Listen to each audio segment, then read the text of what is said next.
Yes guys, we are back again with another Elvis reaction, and today we've had a donation from Dave Jackson, who has requested that we listen to Tomorrow Is a Long Time. As you know, if you request a Elvis reaction, you get the double whammy. So normally I'll play it through twice the same video, but if there's different performances like in 70 and 73 say, then I might do one of each. But Dave has said, could you listen to the original Bob Dylan, who wrote the song, version of Tomorrow Is a Long Time, and then listen to the Elvis one and just do a little comparison of them?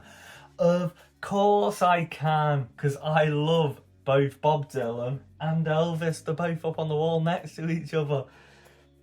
I'll be honest though, I haven't actually heard Bob Dylan's version of this. I've heard like quite a few Bob Dylan songs, but there's a massive list of songs of his that I haven't heard, and this is one of them. Without further ado, let's get straight in with the Bob Dylan version. I was looking for live performances, and the ones I could see looked like they're recorded off someone's phone or something.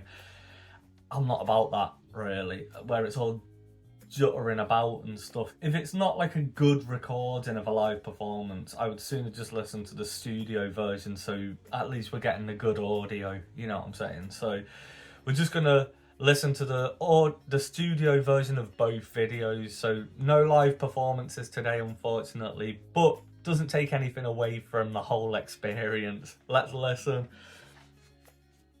This is Bob Dylan.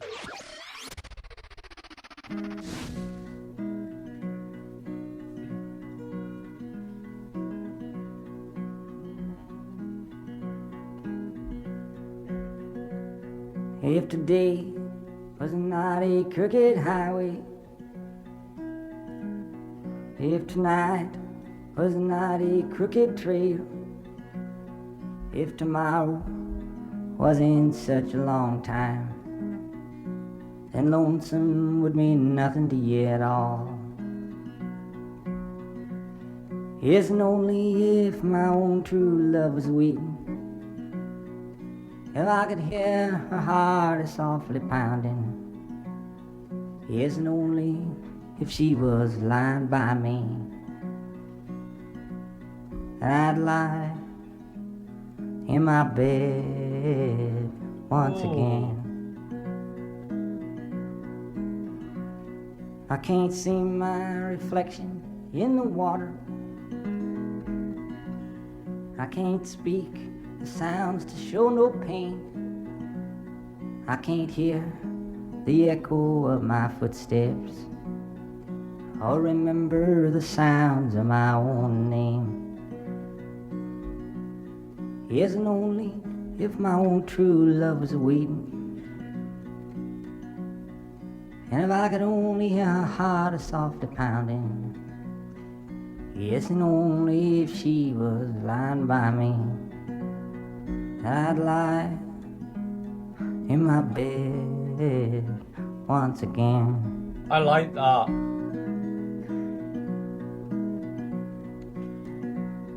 There's beauty in that silver singing river,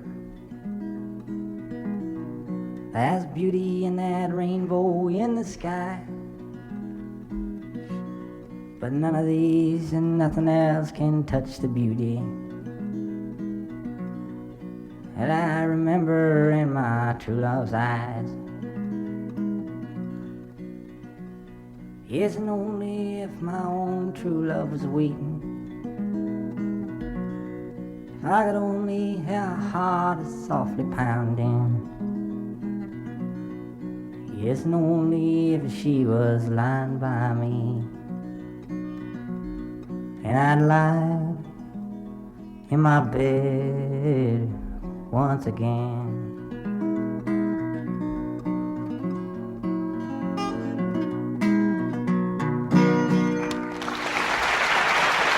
Oh, what?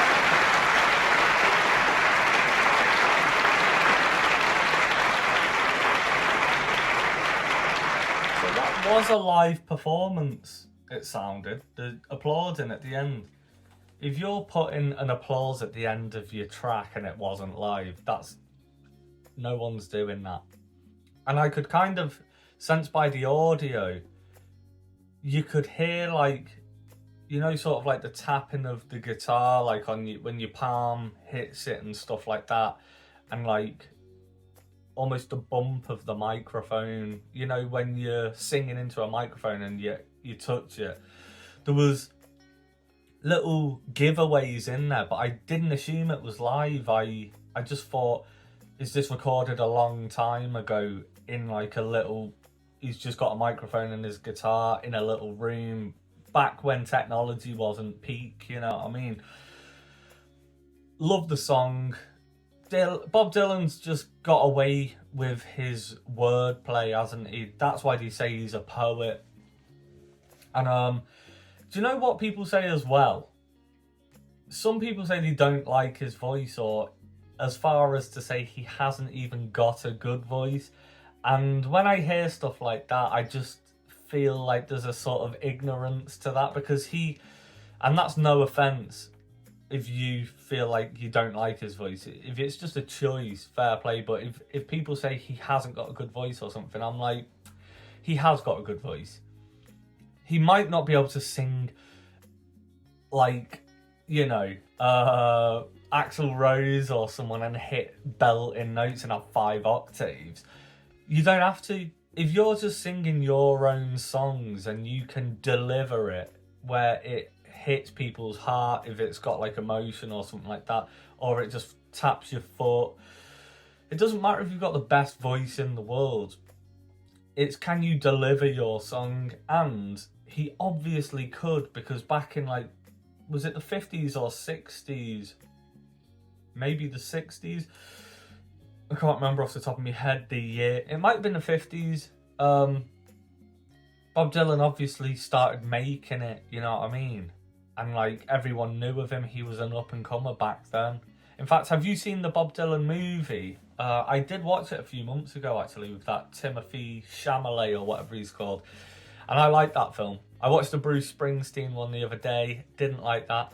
Still need to watch the new Elvis epic when that comes out on the 20th of February. I've not got my tickets yet because I'm self-employed. I need to make sure there's a day, and then I'm just going to go, right, this is the day, and go with my girlfriend like in the daytime. But I watched King Creole last night. Sick film. And I'm not just saying that because I love Elvis. It's actually a good film. There was bits in it where I was like, you could tell this scene is dated. The acting, like the script. I was like, this script wouldn't run now. Like, you know, where he meets, he's called Danny Fisher, isn't he, in the movie? And then he meets his that girl at he comes into the shop playing a song as a distraction so that the other lads could rob the shop. And then he meets that girl, I can't remember her name now, but then he's like, oh, I'll come and pick you up on a little date or whatever, like in a couple nights or whatever. And then he takes her up to the hotel, and then they're stood outside the hotel room. He's like, oh yeah, pretend there's a party, like drops the hotel guy a note so he can go up and take her into the room. And there was a scene outside the door where I was like, it was just a mad one. Like, she was just like, I really like you, and it was all like, what's going on here? Like, it didn't kind of make sense, only as a scene.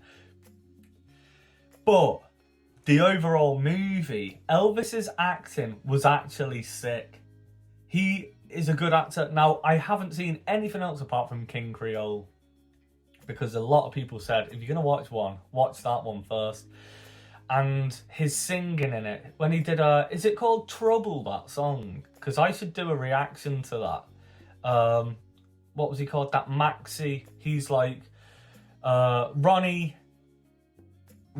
his, like, the girl he was with, like, Elvis is like, hey, hang on, like, do you remember me? Like, we spoke the other day when they had that commotion. And then Maxie goes, if you prove you can sing, because Ronnie said, oh, I just met him because he was a singer and I just said he was good, that was all. And he's like, go on then, prove it, get up on there. And then he played, I think it's called Trouble, the song, and it was a banger. It's an actual banger. So that's the first time I've heard that song in that movie, and I was like, okay, let's get. And then yeah, loved the film. It was cool. You know, it's never going to be living up to today's standards. I can imagine this is one of them where if you grew up watching Elvis movies, you'd be like, mate, that's one of the sickest films, you know what I mean? And I rated it, so yeah. I also watched the Elvis documentary on Netflix. I would love to do these long format I watch it and do a reaction like this to it at the same time. But I just literally seen it. It was like the fall and rise of the comeback special kind of thing, and it showed. And I was like, I need to learn a bit more information about Elvis because I'm doing the reactions, and I want to know more. And it was basically leading up to the comeback special. It was more like when he was in the route of making all the movies, and like I had a glimpse into it. That's what spurred me on to watch King Creole afterwards. I was like, oh yeah, let's watch it. And they were saying about like Colonel Parker holding him back for 7 years. Like he come out the army, he did a gig, or he might have done a couple, I can't remember, but then he did one, and everyone was like, he was absolutely on point, amazing, and it was like, this is where we should, you know, be pushing him. And Colonel Parker just went, nah, you've got these contracts. And it got to the point, he was doing that many films, and they found the formula, didn't they, of like, it should be about, he's sort of like, there's all the girls in it, he's like down the beach doing the Tropicana, whatever, and then we'll use the soundtrack, which went #1 for, I think it was Blue Hawaii or something. And it was like, once that happened, that was the formula. The soundtrack went to #1 for like 20 weeks. And then the film obviously stayed up, and they were both up. And then it gradually just started declining because all the movies started looking the same. They made him look like a doll, you know what I mean? Like all of a sudden his hair was like cotton candy, you know what I mean? And they were just like, mate, this isn't Elvis no more. You're putting too much makeup on him. You're taking everything away. And Elvis was hating it. And it got to the point where, I'm not trying to tell you how to suck eggs. I know you guys know it, but for those who don't, this is just what I've been learning, that's all. And then he got to the point where he was like, mate, you got a script, and he just threw it against the wall and was like, nah, mate, I'm not doing that. Next thing, RCA Records, whoever it was, like the record label, Colonel Parker, publishers, whatever, were all in the room, and he just went, yeah, you're not doing it, no, you're not doing it. I'll tell you what, if you don't do this movie, because it's in your contract, you've still got so long left, you won't be doing nothing, you won't be putting no music out, you won't be performing nowhere, and like threatened him basically. And that's why he felt like insecure and all that, because he was like, mate, there was even like recorded footage of his voice saying something like, he was like, I just felt like I couldn't do nothing. And he is a soft-spoken guy, like a genuinely nice person. He just wanted to do the things he loved. And all in the meanwhile, while he was making the movies and stuff, he would go behind the scenes, like, because the comeback special or whatever, they started doing like, right, okay, the films they're not working anymore. Like, there's even like the newspaper articles are saying no one watches Elvis films anymore. So they tried getting him back on TV, but it still had all that Colonel Parker script in it, like he's got to do karate as he's singing songs, and Elvis was like, mate, I don't want to do this. Then he would go back behind the scenes, start jamming with everyone, and that's where you guys are saying about, like, you need to hear some of these old rehearsals, because at first it was audio, and then Colonel Parker finally agreed, right, all right, if that's where the gold is, I'll let you record an episode or whatever, how many ever episodes it was, of doing the stuff that you like doing then. But if I don't like it, it's not going nowhere. And eventually Elvis and everyone was like, all right, yeah, no, fair play. Let us do it and we'll see what happens then. And that's when he made the real 1968 comeback specials where he come out in the black leathers, and there was clips of him doing How Great Thou Art. And it's just like mind-blowing stuff. That's where the game changed. And then it finished with one of my personal favourite performances, which the most I've listened to of anything from Elvis is If I Can Dream, that video. I've done that and you guys will have seen it. Maybe you haven't. If you haven't seen it, I've done a reaction to If I Can Dream. And every time I watch it, I am just blown away once again. His voice and how good he looks. He just looks peak performance. And he's literally singing it as if to say, like, I need to be able to just do this for the rest of my life. Like, please, if I can sing this that good, maybe the Colonel and all that will just let me decide what I want to do and just record that. And luckily, he went on to the 1970s stuff. They ended the series, the video there, and was like, oh, I wish he'd just stopped there, kind of thing. And I was like, did you watch any of the 70s performances, the 73s? You know what I mean? The Hawaii gig. Like, have you seen them? Don't talk about it should have stopped at 68.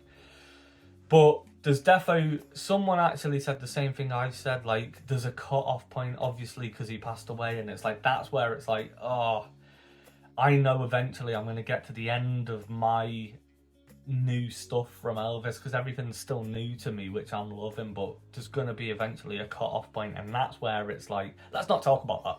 Let's not talk about that. Because we've now got Elvis's version of Tomorrow Is a Long Time. Sorry for rambling. Maybe you wanted to hear me rambling, maybe you didn't and you just skipped it. But we're going back in anyway with Tomorrow Is a Long Time, Elvis's version. Let's go.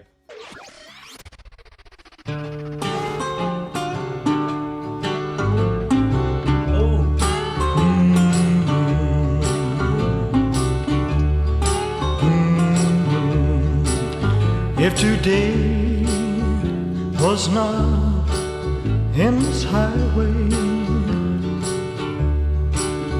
if tonight was not in this trail, if tomorrow wasn't such a long time, then lonesome would mean nothing to me at all. Yes, and only if my own true love was waiting, if I could hear her heart softly pounding, only she was lying by me,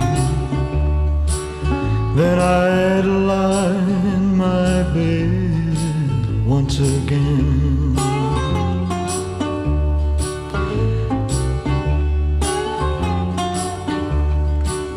I can't see my reflection in the water. This is nice. I can't speak the sounds that show no pain. I can't hear the echo of my footsteps. I can't remember the sound of my own name. Yes, and only if my own true love was waiting, if I could hear her heart softly pounding, if only she was lying by me, then I'd lie in my bed once again.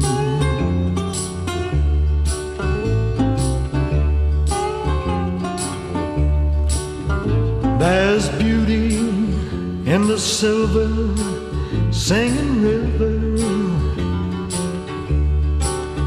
There's beauty in the sunrise in the sky.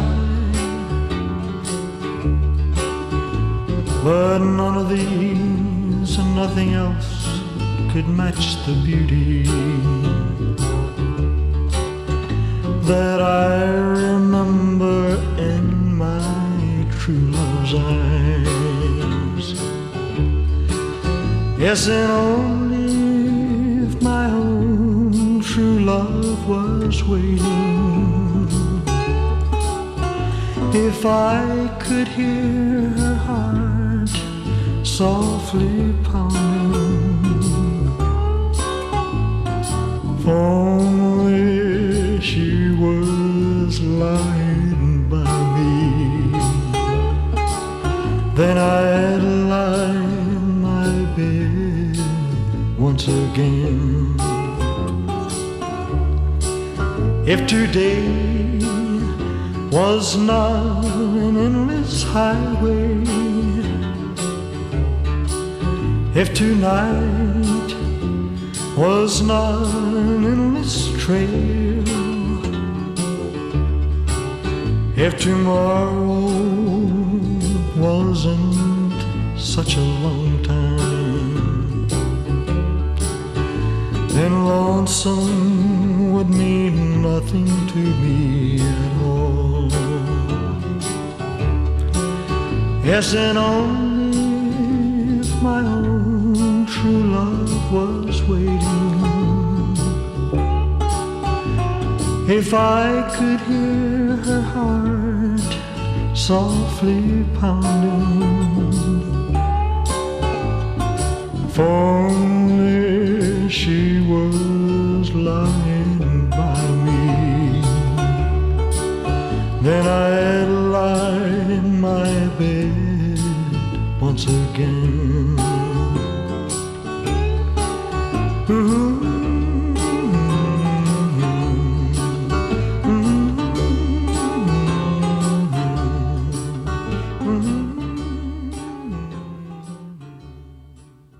Nice. Sounded like a completely different song. That's what Elvis can do. He was doing this, you know how these days people do a cover of something and they make it sound totally different, and it's like sort of, it's like, it feels like it's a newer thing, like in the last couple of decades that's happened. That's what it feels like. Whether that's true or not, probably not, but it's happened a lot over the last couple of decades, changing something completely. But Elvis was doing this a long time ago, and this had like he was singing almost, you know how like Frank Sinatra would sing a song, like not a professional song, but I don't know what the word would be actually. It's a different genre to the instruments, basically. He's singing, and it's like this professional, gentleman-y song of that era. Because basically, as we know, when Elvis come on the scene, you had like Frank Sinatra and that they were the people that you look up to. They were like, yeah, they're the top boys. Then Elvis come on the scene with the rock and roll and changed music. And that's why all the adults hated it, all the teens loved it, all the adults were like, oh no, like he's shaking his hips, he's doing all this, and for some reason they didn't like it. And then I think it was like more after the 68 comeback special, he started targeting more for like, let's get, you know, the adults on our side as well. But at the beginning in the 50s, early 60s, he was like, you know, he was only a young 20-year-old or whatever. He was aiming at his group, like this is who I'm trying to, the target audience is my age people anyway, whatever. And the adults didn't really like him, and he obviously was like, I wish they did, but you know, if they don't like me, hopefully they'll grow on me, kind of thing. No, never said anything untoward about it, but that was kind of from what I can gather. I just feel like Elvis was singing it like he was trying to get the adults on his side as well. It was more of that category, but then you had the instruments behind which sounded like the old Muddy Waters bluesy kind of, you know, when you play the old guitar and you can hear it almost sounds banjo-y, it's got that old school blues roots to it. That was kind of like the backing of the song, but then Elvis was singing it more like a professionally way. I don't know what that word is. It's not professional. It's just a different genre.